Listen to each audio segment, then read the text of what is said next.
Hello students, इस lecture में हम डिस्कस करेंगे सेल्फ इंडक्शन के कॉन्सेप्ट को। और इस कॉन्सेप्ट को समझने के लिए देखिए, पहले यहाँ से डिस्कशन स्टार्ट करते हैं। सपोज़ मैंने आपको यहाँ कोई कॉपर की thin insulated straight wire show की है। ये कॉपर की थिन इंसुलेटेड स्ट्रेट वायर है, ठीक है ना।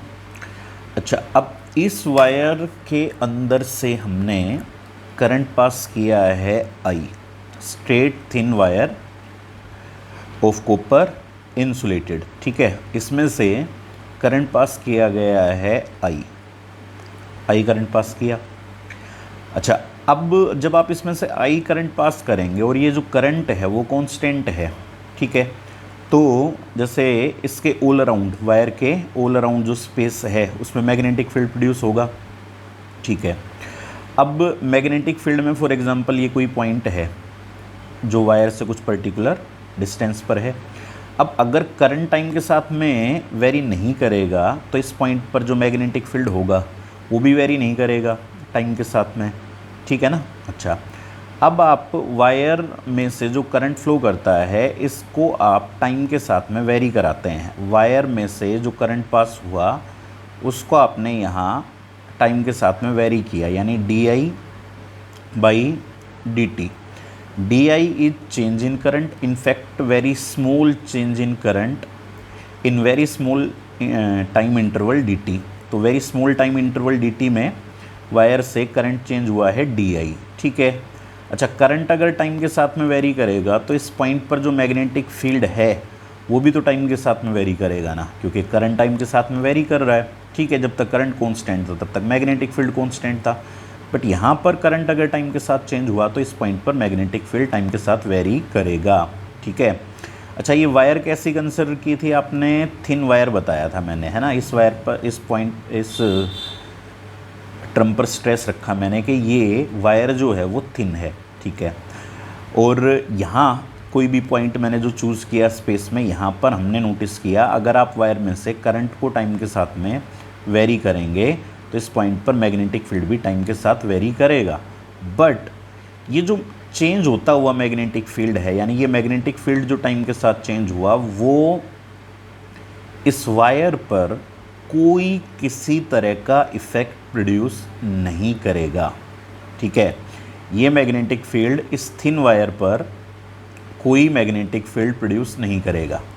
इनफैक्ट अगर मैं आपसे ये कहूँ, इस वायर के लिए आप मुझे मैग्नेटिक फ्लक्स की वैल्यू बताइए, फाई बी, जो मैग्नेटिक फ्लक्स की वैल्यू इस वायर के लिए कितनी होगी, तो आपका आंसर क्या होना चाहिए? ज़ीरो। क्यों? क्योंकि मैग्नेटिक फील्ड भले ही यहाँ पर प्रेजेंट हो ऑल अराउंड स्पेस में, बट ये वायर कैसी कंसिडर की गई है? थिन वायर है, और thin wire by definition whose area of cross section is tending to zero, जिसका एरिया ऑफ क्रॉस सेक्शन काफ़ी थिन है, मतलब in fact area of cross section जिसका नियरली ज़ीरो है। ये इस वायर के लिए, जैसे अगर ये वायर है तो इस वायर के लिए ये देखिए, ये इस वायर के लिए एरिया ऑफ क्रॉस सेक्शन होगा, ठीक है। ये इस वायर के लिए एरिया ऑफ क्रॉस सेक्शन होगा, ठीक है। बट अगर थिन वायर है तो इसका मतलब है इसका एरिया है वो इतना कम है कि वो tending to zero, is close to zero बोल सकते हैं आप उसको, ठीक है।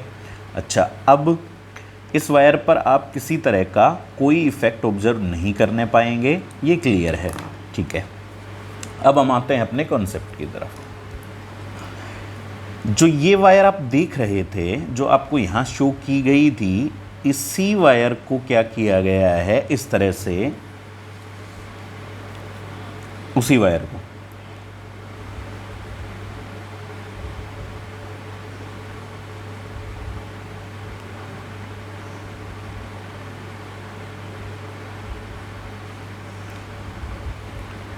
इस तरह से एक हेलिक्स की फॉर्म में, जैसे आप स्प्रिंग समझते हैं ना, उस फॉर्म में इस तरह से वाउंड किया गया है, इस तरह से लपेटा गया उसको, ठीक है। ये उस वायर की टर्न्स हैं, जैसे कि एक टर्न ये है, दूसरी टर्न ये, तो n नंबर ऑफ टर्न्स उसकी इस तरह से बना दी गई। वायर स्ट्रेट थी, ऊपर की इंसुलेटेड वायर, उसी को इस तरह से हेलिक्स की फॉर्म में बेंड कर दिया गया। ओके, अच्छा अब क्या किया गया वो मैं आपको समझाता हूँ। देखिए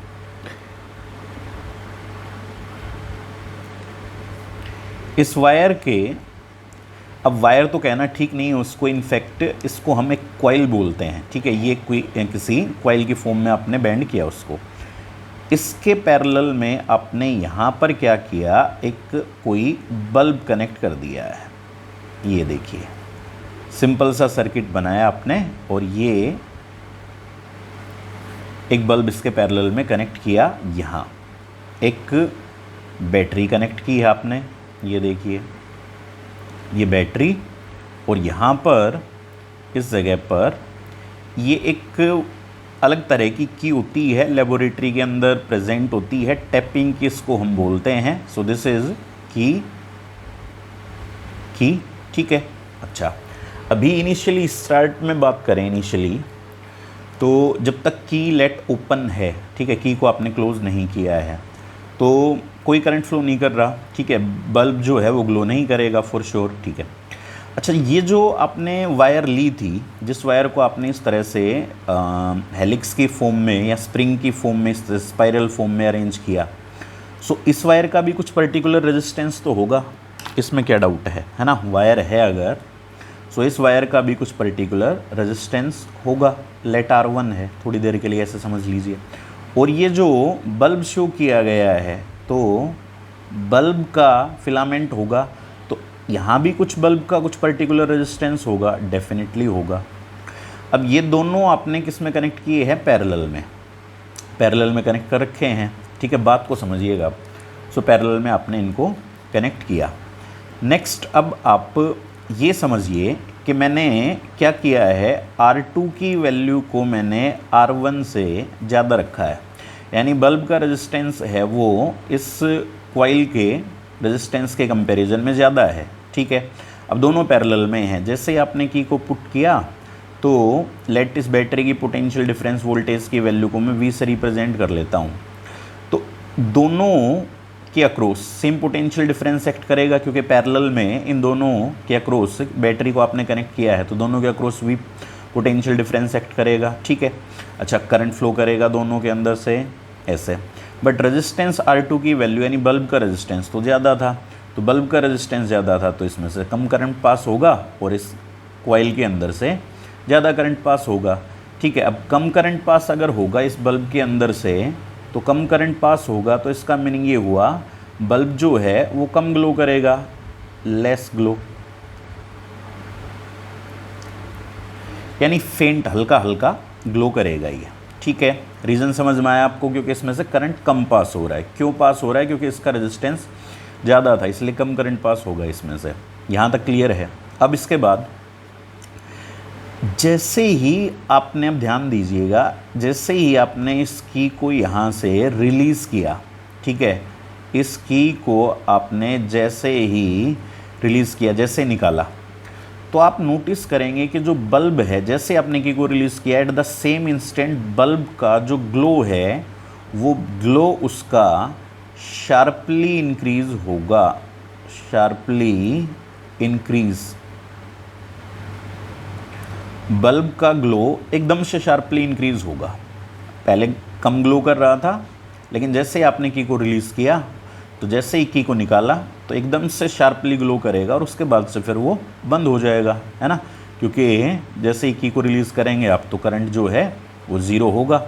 बट यहाँ पर ध्यान देने वाली बात ये है कि एकदम से वो शार्पली ग्लो करता है, शार्पनेस एकदम से इंक्रीज़ होती है उसकी, ठीक है। ये एक्सपेरिमेंट आपको आई होप समझ में आया होगा। यहाँ से मैं आपको इंट्रोड्यूस करूँगा सेल्फ इंडक्शन का कॉन्सेप्ट। अभी हमारे लिए ये एक क्वेश्चन है जिसका आंसर हम सब जानना चाहते हैं कि ऐसा क्यों हुआ कि जैसे आपने की को रिलीज़ किया तो एकदम से उसकी ग्लोनेस आखिर इंक्रीज़ कैसे हुई, ठीक है। तो हम इस क्वेश्चन को डेफिनेटली एक्सप्लेन करेंगे। अब उससे पहले हम ये कॉन्सेप्ट समझते हैं सेल्फ इंडक्शन। तो देखिए वापस कॉन्सेप्ट पर आते हैं। सो सेल्फ इंडक्शन, सेल्फ का मतलब है अपने अंदर, खुद के अंदर यानी कि, है ना। और जो इंडक्शन इस जगह पर वर्ड यूज़ किया गया है वो यूज़ किया गया है किसके लिए, इंड्यूस्ड ईएमएफ या इंड्यूस्ड करंट के लिए। सेल्फ यानी खुद के अंदर, इंडक्शन यानी कि ईएमएफ का या करंट का इंड्यूस होना। कब होगा ऐसा, जब आप इस तरह की, आपके पास में कोई कॉइल है, ठीक है, इस तरह की आपके पास में कोई कॉइल है, जैसे स्ट्रेट इंसुलेटेड कॉपर वायर थी और उसको आपने इस तरह से बेंड किया है काफ़ी क्लोज, इस तरह से नंबर ऑफ टर्न्स आपने रखी इसकी, ठीक है। अब ये आपके पास में कोई कॉइल है और इस कॉइल के अंदर से अगर आप कांस्टेंट करंट पास करते हैं, आई करंट पास किया आपने, बट इसके अंदर से आपने कांस्टेंट करंट पास किया, सो होगा क्या, इससे पहले आप सोलेनोइड स्टडी कर चुके हैं। सो लेंथ जो है इसकी, ये लेंथ, ये इस सर्कुलर टर्न की डायामीटर के कंपैरिजन में काफ़ी ज़्यादा है, ठीक है। तो ये मेरे लिए एक तरह से क्या है, सोलेनोइड है, ठीक है, ये सोलेनोइड है। तो जब आप इसके अंदर से करंट पास करेंगे तो इसके इनसाइड, इस सोलेनोइड के इनसाइड क्या होगा, यूनिफॉर्म मैग्नेटिक फील्ड प्रोड्यूस होगा। And you know very well magnetic field equals to mu naught N I, ये फॉर्मूला आपने स्टडी किया है सोलेनोइड के इनसाइड। अच्छा, सोलेनोइड के इनसाइड जो मैग्नेटिक फील्ड होता है वो यूनिफॉर्म मैग्नेटिक फील्ड होता है, mu naught number of turns per unit length into I यानी करंट। अब आप एक बात सोचिए, अगर आप इस करंट की वैल्यू को टाइम के साथ में वेरी कराएंगे, टाइम के साथ में अगर करंट वेरी करता है तो यहाँ से रिजल्ट से आपको समझ में आएगा क्लियरली कि अगर करंट टाइम के साथ में चेंज होगा तो फॉर श्योर मैग्नेटिक फील्ड भी टाइम के साथ में वेरी करेगा, चेंज होगा, ठीक है। अच्छा, इसके बाद से हमने स्टडी किया जो मैग्नेटिक फ्लक्स है वो किसके इक्वल होगा, मैग्नेटिक फ्लक्स का फॉर्मूला है B A cos of theta, और in fact N number of turns हो, एन टर्न्स के अंदर से मैग्नेटिक फील्ड पास हुआ तो एन से मल्टीप्लाई भी कर दिया जाता है, ठीक है। अब यहाँ पर आप देखिए, वायर भले ही स्ट्रेट थी लेकिन इस वायर को आपने इस तरह से सर्कुलर टर्न्स में अरेंज किया, इस तरह से, है ना। तो ये अपने पास कॉइल बन गई, सोलेनोइड हो गया है ये। तो जब इन टर्न्स के अंदर से ये मैग्नेटिक फील्ड पास होगा, इन टर्न्स के अंदर से मैग्नेटिक फील्ड पास होगा तो क्या होगा, इन टर्न्स के अंदर से यानी कि मैग्नेटिक फ्लक्स क्रॉस हुआ। जब भी किसी बाउंडेड एरिया को, जैसे कि यहाँ एरिया है, ये मैंने एक टर्न शो किया आपको, जब भी किसी बाउंडेड एरिया के अंदर से यूनिफॉर्म मैग्नेटिक फील्ड क्रॉस होता है, ठीक है, तो इसका मतलब क्या हुआ, उस पर्टिकुलर एरिया के लिए हम क्या डिफाइन कर सकते हैं, फ्लक्स हम कहेंगे। और फ्लक्स का अगर बात करें फिजिकल मीनिंग क्या था, total number of magnetic field lines जो क्रॉस हो रही हैं। तो यहाँ मैग्नेटिक फील्ड है यानी कि इन टर्न्स के अंदर से मैग्नेटिक फील्ड लाइंस क्रॉस हुई तो इस सोलेनोइड का कुछ मैग्नेटिक फ्लक्स होगा, ठीक है। सो अब आप एक बात सोचिए, अगर आप करंट को टाइम के साथ में चेंज करेंगे तो मैग्नेटिक फील्ड भी टाइम के साथ में वेरी करेगा, और अगर मैग्नेटिक फील्ड टाइम के साथ में वेरी करेगा तो यहाँ इस कॉइल के अंदर जो मैग्नेटिक फ्लक्स पास हुआ है वो भी टाइम के साथ में वेरी करेगा, ठीक है। अब फैराडे की लॉ के अकॉर्डिंग जब भी किसी कॉइल के लिए मैग्नेटिक फ्लक्स टाइम के साथ में वेरी करेगा तो मैग्नेटिक फ्लक्स अगर वेरी करता है, वेरीज विद टाइम, तो टाइम के साथ में अगर वेरी करता है तो उस कॉइल के अंदर क्या होगी, ईएमएफ इंड्यूस होगी। तो इस कॉइल के अंदर ईएमएफ इंड्यूस होगी, ठीक है। तो सेल्फ इंडक्शन, सेल्फ का मतलब खुद के अंदर, तो इस कॉइल के अंदर से आपने करंट को टाइम के साथ में चेंज किया, उसकी वजह से इस कॉइल के अंदर मैग्नेटिक फील्ड टाइम के साथ में चेंज हुआ, मैग्नेटिक फील्ड चेंज हुआ तो इसके अंदर से मैग्नेटिक फ्लक्स टाइम के साथ चेंज हुआ, तो उस कॉइल के खुद के अंदर ही एक ईएमएफ इंड्यूस हुई। और अब आप याद करिए लेंज़ लॉ को, सो लेंज़ लॉ के अकॉर्डिंग ये जो ईएमएफ इंड्यूस होगी ये ऐसी डायरेक्शन में इंड्यूस होती है कि फ्लक्स के चेंज का अपोज करती है ना, यही थी ना Lenz law.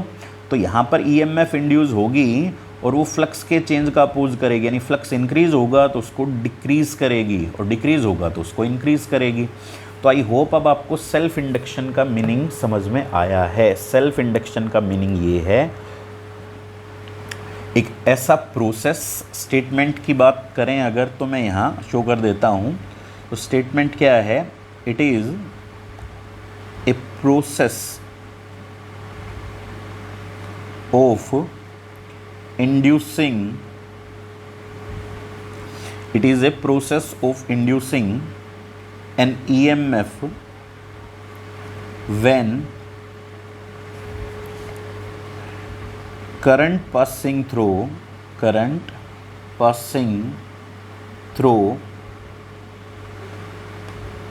a coil changes with respect to time। एक प्रोसेस है सेल्फ इंडक्शन जिसमें ईएमएफ इंड्यूस होती है। यहाँ पर और बेटर लैंग्वेज में लिखना चाहें तो यहाँ पर और अच्छे से लिख सकते हैं, इन ए क्वाइल, किसी क्वाइल के अंदर ईएमएफ इंड्यूस होती है when current passing through the coil changes with respect to time. किसी क्वाइल में से अगर आप जो करंट पास करते हैं उस करंट को आप टाइम के साथ में चेंज कराएंगे तो उसके अंदर एक ईएमएफ इंड्यूस होगी। ठीक है, इस प्रोसेस का नाम क्या है, सेल्फ इंडक्शन। ओके, अब इसी को कंटिन्यू करते हैं। देखिए, आपने मेन बात समझिए, अब करंट आपने इंक्रीज़ किया तो क्या इंक्रीज़ हुआ, मैग्नेटिक फील्ड, और मैग्नेटिक फील्ड इंक्रीज़ हुआ तो क्या इंक्रीज़ हुआ, कॉइल के थ्रू मैग्नेटिक फ्लक्स। इसका डायरेक्ट सा लिंक ये निकल कर आया मेरे पास कि इस कॉइल की बात करें सो मैग्नेटिक फ्लक्स जो कॉइल के थ्रू पास होता है वो डायरेक्टली प्रोपोर्शनल है जो कॉइल के थ्रू करंट पास होता है। आई होप आप सब इससे एग्री होंगे। करंट इंक्रीज होगा तो मैग्नेटिक फील्ड इंक्रीज होगा तो मैग्नेटिक फ्लक्स इंक्रीज होगा। प्रोपोर्शनलिटी को उन्होंने इक्वल टू में जब कन्वर्ट किया यहाँ, सो कॉन्स्टेंट यूज़ किया उन्होंने कैपिटल एल, और जो एक कैपिटल एल कॉन्स्टेंट है तो ये मानकर चलिए कि ये एक बेहद इम्पोर्टेंट क्वांटिटी है तो कांस्टेंट अभी है ना, अभी आपने इसको एज ए कांस्टेंट यूज़ किया है। सो इसको या तो आप बोल सकते हैं कोएफिशिएंट ऑफ सेल्फ इंडक्शन, या फिर इसको कहा जाता है सेल्फ इंडक्टेंस। ये इस नाम से ज़्यादा फेमस है, सेल्फ इंडक्टेंस इसको बोलते हैं। ठीक है, सेल्फ इंडक्टेंस। नेक्स्ट फैक्ट की बात करते हैं। देखिए, यूनिट वगैरह आप यहाँ से फाइंड कर ही लेंगे। सो एल किसके इक्वल होगा, यहाँ से phi divided by I. Flux के लिए यूनिट क्या है, मैग्नेटिक फ्लक्स के लिए वेबर, करंट के लिए एम्पियर, और सेल्फ इंडक्टेंस की एसआई यूनिट जो फिजिसिस्ट हैं जोसेफ हेनरी, उनके रिस्पेक्ट में यूज़ की जाती है हेनरी। ठीक है, हेनरी। तो सेल्फ इंडक्टेंस की एसआई यूनिट हेनरी है जो कि वेबर एम्पियर इनवर्स के इक्वल है। ठीक है, कौन स्केलर क्वांटिटी है, सॉरी स्केलर क्वांटिटी है, फ्लक्स स्केलर है, करंट स्केलर है। सो ये एक स्केलर क्वांटिटी है। नेक्स्ट फैक्ट की बात करते हैं। तो ये तो तब की बात है जैसे मान लो आपने कॉन्स्टेंट करंट पास किया तो इसके थ्रू कॉन्स्टेंट फ्लक्स पास होगा। ठीक है, बट अगर आपने करंट को टाइम के साथ में वेरी कराया तो फ्लक्स भी तो टाइम के साथ वेरी करेगा ना, डेफिनेटली वेरी करेगा। तो मैं ऐसा कर लूँ, इस रिलेशन की हेल्प से मैं इस इंडक्टर, अब इसका नाम आप मोर प्रिसाइसली इंडक्टर बोल सकते हैं इसको, क्योंकि इसके पास कौन सी प्रॉपर्टी है, इंडक्टेंस की। ठीक है, और भी एक्सप्लेन करूँगा मैं, अभी के लिए देखिए। तो इसके अंदर कितनी ईएमएफ इंड्यूस होगी ये फाइंड किया जा सकता है। कैसे, फैराडे की लॉ का यूज़ कर सकते हैं आप। इंड्यूस्ड ईएमएफ किसके इक्वल है, साइन में यूज़ कर नहीं रहा, मैग्नीट्यूड शो कर रहा हूँ, E equals to D phi by D T. So E equals to D by D T of phi B, और फाई बी की वैल्यू अपने पास कितनी आई थी, L multiplied by I. So E equals to, L को आप outside रखिए क्योंकि ये तो कॉन्स्टेंट था, तो L D I by D T. अगर आप साइन कैरी करेंगे कि इंड्यूस डी एम एफ है वो minus D phi by D T है, नेगेटिव साइन का मतलब आपको पता है ना लेंज़ लॉ के अकॉर्डिंग। ईएमएफ ऐसे डायरेक्शन में इंड्यूस होगी कि फ्लक्स के चेंज का अपोज करे। तो अगर आप माइनस कैरी करेंगे तो यहाँ पर भी वो माइनस आएगा फिर। सो इंड्यूस्ड ईएमएफ की वैल्यू होगी minus L D I by D T, minus L D I by D T. Suppose करिए आप लेट, थोड़ी देर के लिए आप अज्यूम करिए D I by D T को हमने 1 एम्पियर पर सेकेंड रखा। मतलब हमने ये मान लिया कि कॉइल के अंदर 1 सेकंड में 1 एम्पियर करंट चेंज हुआ, D I by D T की वैल्यू 1 एम्पियर पर सेकंड, यानी 1 सेकंड में 1 एम्पियर करंट चेंज हुआ। सो यहाँ जब आप D I by D T की वैल्यू 1 एम्पियर पर सेकंड रखेंगे तो आपके पास जो एल आएगा वो किसके इक्वल आएगा, माइनस ई के इक्वल आएगा। तो मैं आपको क्लियर कर रहा हूँ सेल्फ इंडक्टेंस का मीनिंग। किसी कॉइल में जो करंट का रेट ऑफ चेंज है, करंट का रेट ऑफ चेंज है वो है 1 एम्पियर पर सेकेंड, यानी 1 सेकंड में 1 एम्पियर करंट चेंज होता है। ठीक है, तो उस केस में कॉइल के अंदर जो ईएमएफ इंड्यूस होगी वही सेल्फ इंडक्टेंस के इक्वल है, वही सेल्फ इंडक्टेंस के इक्वल है। Is that clear? देखिए आपने ऐसा किया, मैं इसका सेल्फ इंडक्टेंस का थोड़ा सा रोल और क्लियर कर देता हूँ आपको और बेटर तरीके से आपको समझाने के लिए। ये आपने कोई एक कॉइल ली है, कॉइल बोल लीजिए, इंडक्टर बोल लीजिए और या फिर सोलेनोइड। ठीक है, एक कॉइल आपने ये ली है, ठीक है, और एक कॉइल ये है।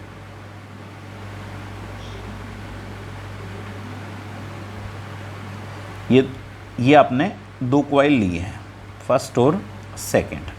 ठीक है, दोनों कॉइल्स में आप D I by D T की वैल्यू सेम रखते हैं, यानी इस कॉइल के अंदर भी आपने क्या किया, 1 एम्पियर में कितना करंट चेंज किया है, 1 सेकेंड, और इसमें भी आपने क्या किया, 1 एम्पियर करंट चेंज किया 1 सेकेंड में। तो दोनों के लिए D I by D T की वैल्यू तो सेम हो गई। ठीक है, बट दोनों में से जिस कॉइल में ज़्यादा ईएमएफ इंड्यूस होगी, जिस कॉइल के अंदर ईएमएफ ज़्यादा इंड्यूस होगी, यानी वो कॉइल करंट के चेंज का ज़्यादा अपोज करेगी।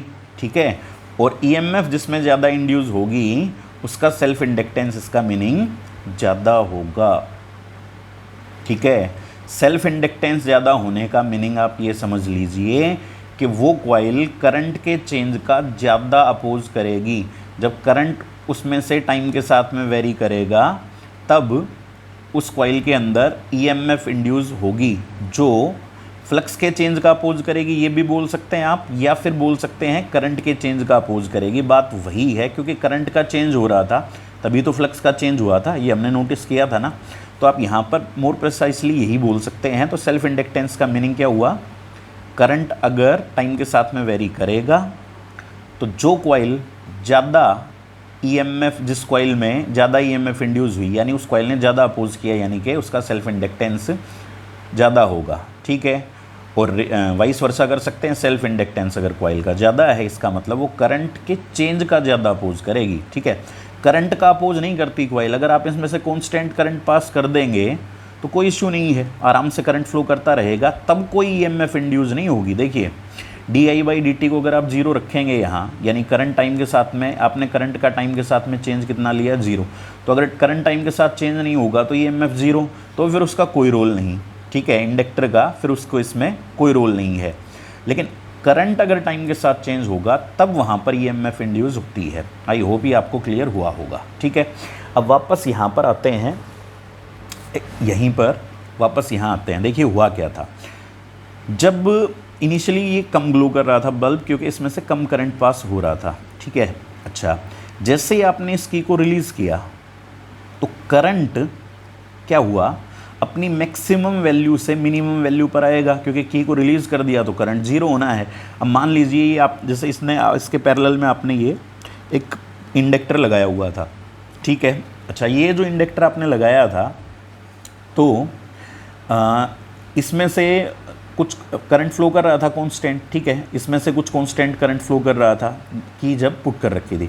जैसे ही की को आपने रिलीज़ किया, जैसे ही की को रिलीज़ किया तो क्या हुआ, की को रिलीज़ करने पर इस इंडक्टर के थ्रू करंट अपनी जो भी वैल्यू है, मान लीजिए अभी 5 एम्पियर था, ऐसे समझने के लिए 5 एम्पियर था, तो करंट 5 एम्पियर से जैसे ही 0 हुआ तो करंट सडनली इसमें से डिक्रीज़ हुआ अब इंडक्टर के अंदर अगर करंट टाइम के साथ मैंने बताया आपको वेरी करता है, चेंज होता है, तो करंट के चेंज का अपोज होगा और इसके अंदर क्या इंड्यूस होगी, ईएमएफ। तो इसके अंदर एक ईएमएफ इंड्यूस होती है जो क्या करेगी, करंट के चेंज का अपोज करेगी। अब करंट अगर डिक्रीज हो रहा था इसके अंदर तो ईएमएफ इंड्यूस होगी जो करंट के डिक्रीज हो रहा था तो उसको इंक्रीज करने की कोशिश करेगी। अब करंट को अगर वो इंक्रीज करेगी तो क्या होता है, for a movement, for just a movement, जो ईएमएफ इंड्यूस हुई थी वो, क्योंकि इसके पैरेलल में है तो ईएमएफ यहाँ भी है ना, क्योंकि इसके पैरेलल में है तो ईएमएफ यहाँ इंड्यूस हुई तो यहाँ भी रहेगी वो ईएमएफ इसके अक्रॉस भी। तो उस ईएमएफ की वजह से एकदम शार्पली इसके ग्लोनेस बढ़ती है, क्योंकि वो जो ईएमएफ है वो करंट डिक्रीज हो रहा था उसको इंक्रीज करने की कोशिश करेगी, उसकी वजह से ये ग्लो करता है। ठीक है, आई होप ये आपको समझ में आया होगा। नेक्स्ट थिंग, एक छोटी सी मैं आपको जल्दी से ये बता देता हूँ, अगर आपको कोई सेल्फ मतलब इंडक्टर गिवन है तो आप उसका सेल्फ इंडक्टेंस कैसे फाइंड कर सकते हैं, जल्दी से देखिए। सो फॉर्मूला क्या यूज़ होगा, flux equals to L I. ये दो फॉर्मूले बताया मैंने आपको, दोनों ध्यान रखिए, flux equals to L I और second induce D M F equals to minus L D I by D T. अब यहाँ देखिए, आप बात को समझिएगा। यहाँ पर ये कोई हमने इंडक्टर कंसिडर किया हुआ है, ठीक है, सोलेनोइड, यानी आपने इसमें से कांस्टेंट करंट पास किया है आई। इसकी टोटल नंबर ऑफ टर्न्स कितनी है, कैपिटल एन है, यहाँ शो कर देते हैं। टोटल टर्न्स कितनी है, कैपिटल एन है। और लेंथ कितनी है इसकी, एल। ये एक्सप्रेशन है आपके पास कोर्स में, बड़ी सिंपल सी है, एक बार में आप समझ सकते हैं आसानी से। टोटल नंबर ऑफ टर्न्स है एन, आपने आई करंट पास किया तो इसके अंदर मैग्नेटिक फील्ड एस्टेब्लिश होगा। तो इसके अंदर यूनिफॉर्म मैग्नेटिक फील्ड एस्टेब्लिश हुआ। सोलेनोइड के इनसाइड मैग्नेटिक फील्ड यूनिफॉर्म होता है। मैग्नेटिक फील्ड की वैल्यू कितनी होगी, बी की वैल्यू कितनी होगी, mu naught number of turns per unit length multiplied by current. और स्मॉल एन क्या है, यहाँ पर number of turns per unit length है। Number of turns per unit length कैसे कैलकुलेट करेंगे, total number of turns divided by total length. इसकी total number of turns कितनी बताई थी मैंने आपको, कैपिटल एन है total number of turns, length कितनी है L, so number of turns per unit length. ये मैग्नेटिक फील्ड हो गया। जैसे ये टर्न है आपके पास, ये इस टर्न का लेट एरिया कितना है ए, तो इसका फ्लक्स कितना होगा, सिंगल टर्न का फ्लक्स, मैग्नेटिक फ्लक्स की वैल्यू सिंगल टर्न की होगी मैग्नेटिक फील्ड इनटू एरिया। ठीक है, एरिया इस कॉइल के लिए एरिया रखेंगे आउटवर्ड नॉर्मल, ये तो एरिया वेक्टर भी इधर होगा, मैग्नेटिक फील्ड भी उसी डायरेक्शन में, सेम डायरेक्शन में हो गए। सो बी इंटू ए, बी कितना है, म्यू नोट स्मॉल एन आई इंटू ए। ठीक है, अच्छा नेक्स्ट थिंग, ये तो एक टर्न का फ्लक्स आया हुआ है। सो फ्लक्स टोटल ये किसका था, सिंगल टर्न का। ये जो फ्लक्स आया हुआ है वो था सिंगल टर्न का। और 5b अगर टोटल लिखेंगे आप, टोटल फ्लक्स की वैल्यू, सो टोटल फ्लक्स कितना होगा, एक टर्न का फ्लक्स आप निकाल चुके हैं, म्यू नोट एन आई इंटू ए। ये एक टर्न का फ्लक्स था, इसको मल्टीप्लाई करेंगे टोटल नंबर ऑफ टर्न से। तो इसकी टोटल नंबर ऑफ टर्न्स कितनी थी, कैपिटल एन, तो उससे आपने इससे मल्टीप्लाई कर दिया। ठीक है, सो ये आ गया आपके पास टोटल फ्लक्स। और टोटल फ्लक्स फॉर्मूला क्या कहता है, फॉर्मूला कहता है फ्लक्स जो होगा टोटल आपके पास वो होगा एल आई। एल क्या है यहाँ पर, सेल्फ इंडक्टेंस इनटू आई। ये देखिए आई से आई कैंसिल, सेल्फ इंडक्टेंस किसके इक्वल हुआ यहाँ से, म्यू नोट स्मॉल एन की जगह क्या सब्सटीट्यूट कर सकते हैं, capital N by L. Small N है number of turns per unit length, तो एन बाई एल रखेंगे यहाँ। सो यहाँ जब आप एन बाई एल रखेंगे, ये ऑलरेडी एन था, तो this is N square A by L. इस जगह पर रखेंगे कैपिटल एन बाई एल, तो mu naught N square A by L. So ये किसी भी इंडक्टर का सेल्फ इंडक्टेंस है। Number of turns per depend करता है, एरिया पर डिपेंड करता है, लेंथ पर डिपेंड करता है, मीडियम पर डिपेंड करता है। आप यहाँ पर अगर आयरन डालेंगे इसके अंदर, अभी तो एयर है, इसके अंदर लेट आयरन होता, तो इस केस में यहाँ पर हम यूज़ करते हैं उसकी परमेबिलिटी, यानी मीडियम यूज़ होता, तो उस केस में सेल्फ इंडक्टेंस की वैल्यू ज़्यादा होती। तो इन फैक्टर्स पर, number of turns, area, length और मीडियम पर सेल्फ इंडक्टेंस डिपेंड करता है। और सेल्फ इंडक्टेंस का मीनिंग क्लियर हो गया आपको, जितना ज़्यादा सेल्फ इंडक्टेंस किसी कॉइल का हो उतना ही ज़्यादा करंट के चेंज का अपोज करेगी।